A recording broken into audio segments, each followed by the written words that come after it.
Yeah, man, just don't fix it. It looks great. Don't fix it. Hi everybody, this is Sean James with Kentucky, the mini truck state. On today's video, we're going to be working on the rear of Kaydee's Mazda. We're going to be redoing the airbag brackets on the axle, and I'll explain to you why in just a minute. But first, as you can see, I'm currently watching the new video from Brandon Carter, Lower Class Fab. Their body dropping the bed on his wife's truck. It's a really interesting video. I appreciate his content and stuff like that. He's also reached out to me and offered some advice on bagging my truck. He's done, a lot of trucks, so he has a pretty good idea what he's talking about. And let me know why my LTZ 20s wouldn't fit on my GMC with my Infamous kit, and I do appreciate that. And so my way of showing my appreciation to him is I went on his website and I got one of his shirts. It's a cool shirt. It says "Stay humble, hustle hard" on the front. So thank you, Brendan. I do appreciate it. So like I said, on today's video, we're going to be redoing the rear airbag brackets on the rear of Kaydee's truck. But before we do that, let's make sure and do all the good YouTube stuff. Make sure and hit the like switch, comment down below, make sure and share it, and hit the notification bell. That way you don't miss any future videos.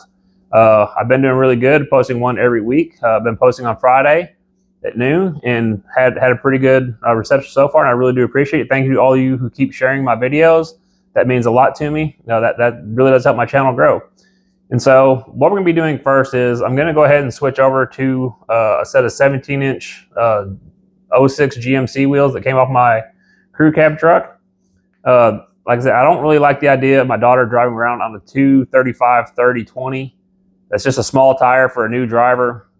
I don't want her to worry about having issues of running something over and blowing a tire out or something like that. And so the plan is the wheels and tires I have now, like I said, they come with my 06 GMC. They have a 215/50/17 on it. And so the overall diameter is really close to the same size as the 20-inch wheel with the 30. I think it's actually within like 3/4 of an inch, so it's not really that big of a deal. Whenever I first did the air ride on the back, I thought I had to make a big spacer, because I thought there'd be a real big difference in the size. I should have looked before I did it. I really didn't. I didn't look into it enough, or I'm not exactly sure why I did what I did, but I did what I did. And so I had to make a spacer. I'll show you it. That's off camera. I made a spacer to fit between the bag and the rear axle, the bracket to lift it up. Well, I don't need that bracket there. But the reason I made the bracket is when I made the actual lower bag mounts, I left a nice drop in them. Well, I don't need that big drop. So the plan is I want to take and pull the rear end, cut those brackets off, lay the truck back out, leave the link saw and stuff in, and go ahead and design new brackets. And once I get those brackets made, I have a couple options. I can either mark them out with cardboard, make that. I've got some 3/16 right over here that I can cut the brackets out of, or I can take them back to Jared at Huey's Fab Shop and have him cut them out for me. So we'll just have to see what we run into. I do have a set that he gave me that he's had laying around his shop. He's had for like 10 years. He just never did use them. He said if I can make them work, I'm more than welcome to use them. If not, he's more than happy to recut them for me. So the issue is with the upper bag brackets in place, I've got to make sure that it all fits. So let's go ahead and get the truck jacked up, get the wheel switched out, and get it laid out. If you happen to notice some wires on the tires, just know that these tires are being replaced. Like I said, these are just for mock-up for now, so don't worry too much about that. I would not let my daughter go out and drive around on some tires with wires showing. That's only for dad, So anyway, like always, make sure and hit the like switch, comment, subscribe, notification bell, all the good YouTube stuff. I'd really do appreciate it. And let's get into today's video.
And we got it on the ground.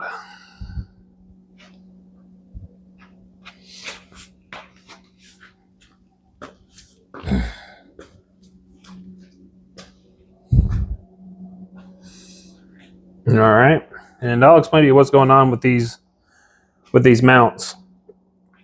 Get over here where I can see. So as you can see, I have the spacers in there, and I think they're like 3.5 inches tall. For whatever reason, whenever I was bagging it, I thought that the 20-inch wheel on a smaller tire would be a lot bigger than a 17 with a taller tire. It turns out they're very close to the same height, so I don't need that big spacer. And I'd made an attempt, because I'd done it once before. When I made that lower bracket, you see it here. I made the lower bracket. I meant to make this shorter, and I accidentally made it longer. I tacked it on there, and when I put it back together and I realized what was going on, I was kind of upset that I had made that mistake. And at that point, I'd already changed it once. I didn't feel like doing it again, so I made the spacer. I was like, I can correct it with a spacer, no big deal. It doesn't look bad. I mean, it would work the way that it is.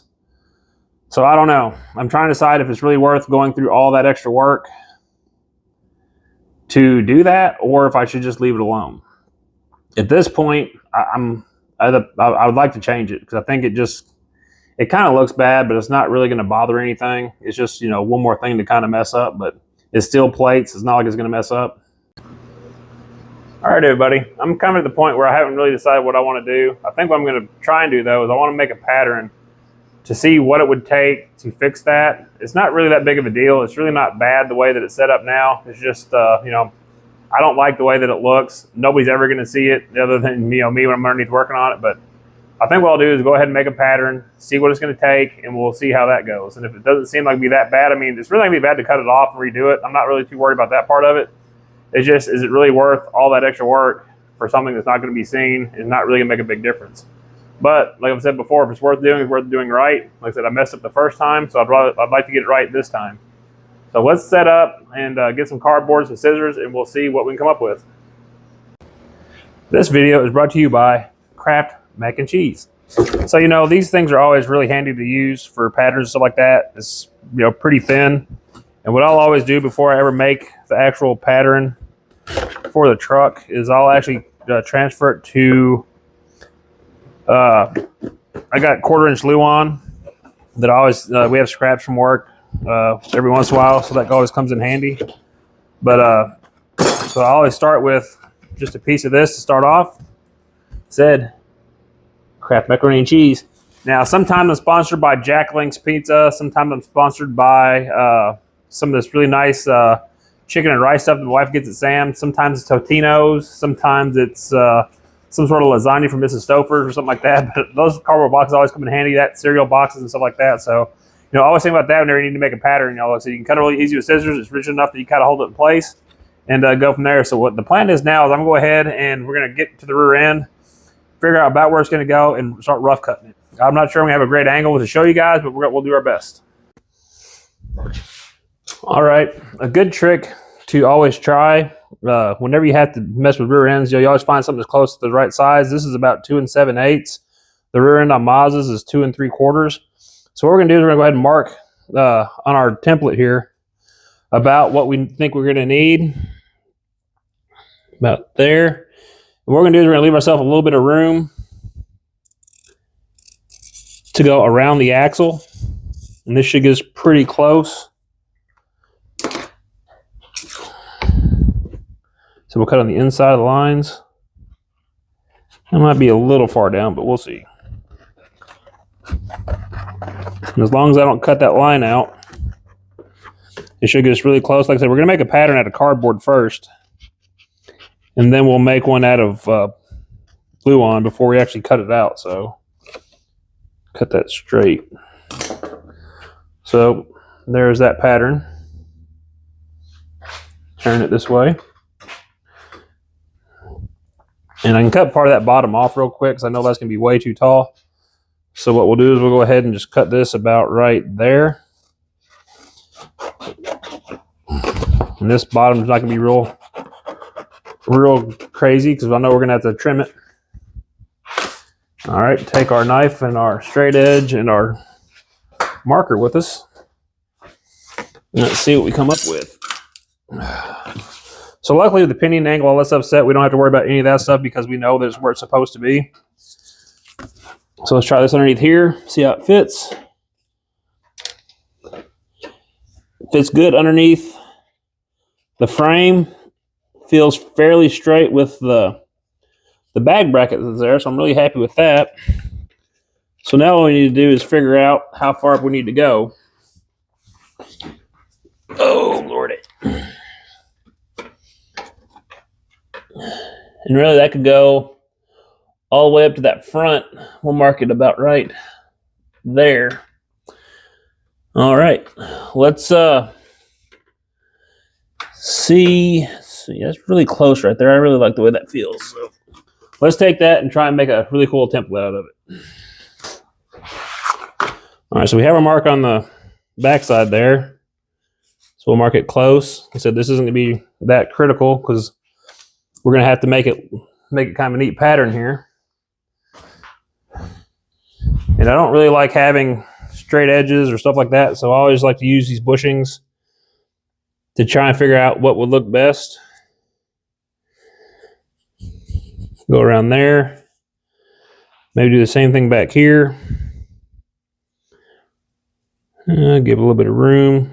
So you go down about right there. Roll it around. So you have those two edges there. And we can take and use our straight edge. Did I grab it or did I leave it on the ground? And now you just connect the dots.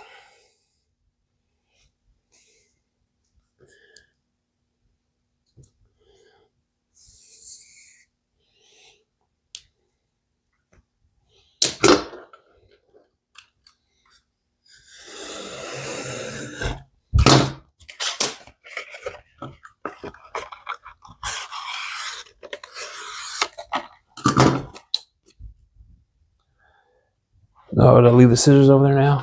Jesus. All right, guys, I've got my pattern made. I put just a little jog in it right there so it's not just a straight pattern, kind of give it a little bit of personality, but that should be more than enough to hold it. So the plan now is to take a piece of this 1/4-inch Luan that I had left over when I was building door panels for my Nissan. And we'll just lay it on here. And the good thing about Luan is it's really easy to shape, especially with like a flap wheel or something like that, to get it dialed in really well. And then I've got a couple options as far as cutting this stuff, which you can always do with a grinder. One, I can take it to my friend Jacob Denfip's house and use his plasma cutter and cut it out by hand, or I can take this pattern to Jared at Huey's Fab Shop and he will cut it out for me. So, always three good options. So I've got this drawn on there. What I'll do is take a jigsaw, I'll cut that out, and then we'll see how it fits the pattern. All right, thank you to some terrific camera work. I didn't record that footage, so anyway, like I said, this is 1/4-inch Luan, just plywood. A lot of times easy for subfloors under like linoleum and stuff. And the good thing about this stuff is it's fairly easy to clean up. So if you want to have a good straight edge, and sand it on there, nice and straight. If you want to clean your corners up, you can do that as well.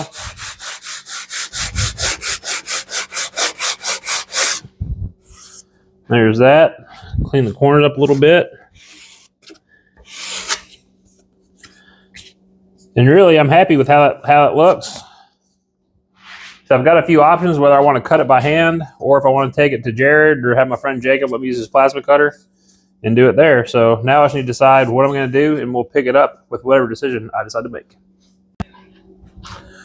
But before we do that, we probably want to check it and see how it fits. Now the pattern did fit both sides over there really good earlier. So check underneath the bag, and it's sitting flat with the bottom. Feels like it's sitting good and tight with the back side of the notch, and that's really going to raise, that's going to come up probably almost 4 inches there. So then we'll have to figure out how we want to drop down for the shocks and stuff, but I'm not afraid of that. I've actually got an idea for doing that anyway. So I think this is going to be a go. I think we're going to do that. So now I just need to decide how I want to cut these out. It is currently almost 9 o'clock on Saturday night. So nothing's going to happen tonight as far as Jared or Jacob. So I think what I might do is get my 3/16 plate on my table over here, get some of these marked out, and maybe start cutting them out.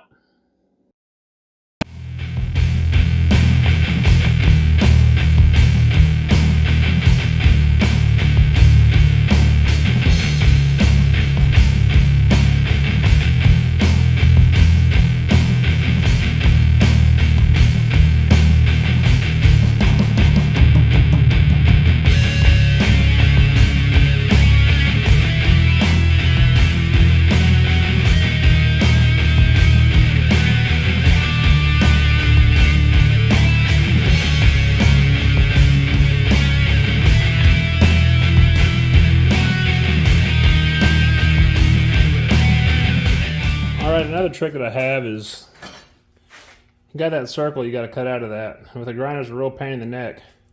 I don't have the correct size hole saw, but I do have a 2.5 inch, which is, you know, about an 1/8 inch undersized. So that'll get me a lot closer than having to cut a grinder, then cut it out. It'd take a long time. So what I like to do is I'll just take a hole saw and actually clamp it down on top of my pattern here, and just put it just a little bit undersized of the hole. Then just clamp it down in place. Should have my clamps ready, but I'm not.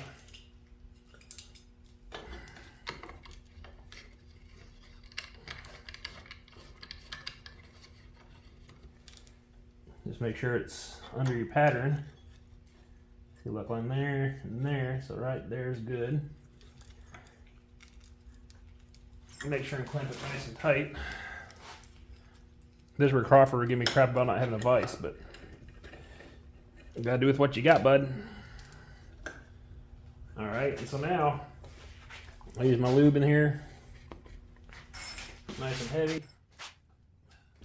Put the drill up, and then just drill that hole out.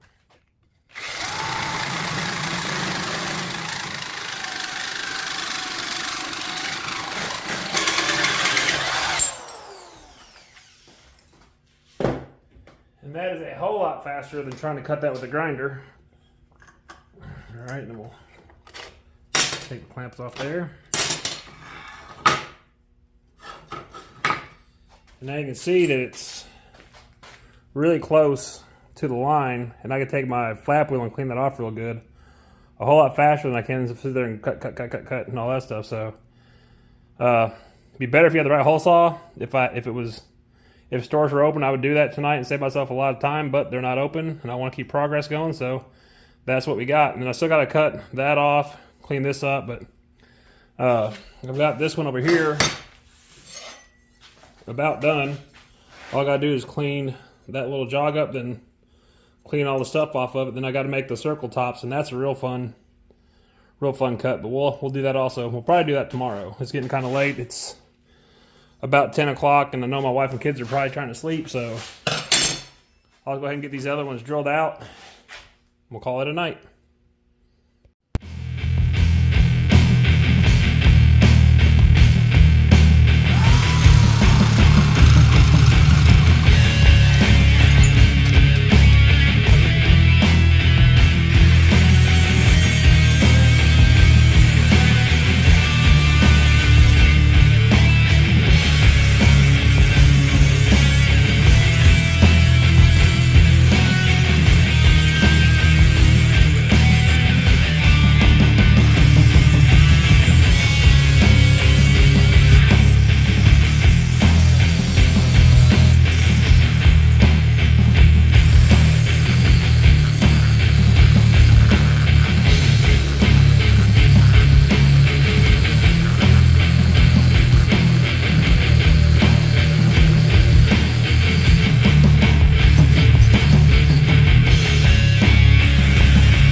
All right, everybody. That's going to be it for today's video. I'd like to introduce you to my daughter, Katie. Hey. This is going to be her truck when I get it done. I say her truck. We'll both be driving a little bit, but mostly hers. So far, we're about 30 minutes into the video, so I'd like to kind of end it there. I've got the brackets made.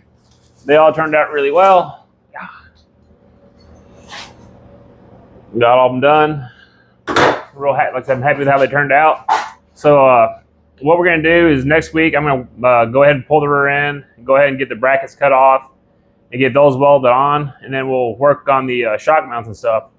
So I want to make sure and thank everybody for liking, sharing, subscribing, all that good stuff. But always, the more you do, the more it helps. So like we've always said, like, comment, subscribe, notification bells, all those good things. And thank you guys for tuning in. We'll make sure and catch you on the next one. Wait.